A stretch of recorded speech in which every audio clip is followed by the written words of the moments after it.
জিন্না মার্কেটের সামনে এই রাস্তাটা অনেক ভাঙ্গা। রাস্তাটা ঠিক করে দেওয়ার জন্য অনুরোধ করছি। এই জায়গাটা গাড়ি অ্যাক্সিডেন্ট বেশি হইতেছে, গাড়ি উল্টে যেতেছে, মানুষের পা এই জায়গায় পড়ে জায়গা, হঠাৎ করে পিছলে পড়ে জায়গা। এই জায়গাটা একটা স্ল্যাব বানায় দিলে মনে হয় ভালো হইতো। এই জায়গাটা অনেক গত্র, জিন্না মার্কেটের সামনে, মেলান্দহ বাজার জিন্না মার্কেটের সামনে।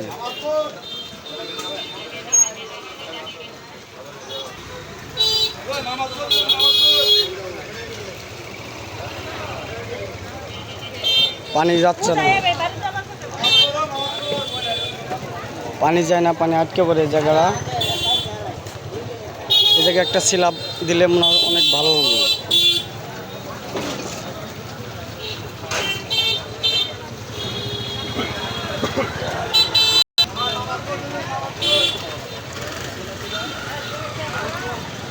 এই জায়গাটা ক্লিয়ার থাকলে এই জায়গাটা জামও বাজে না।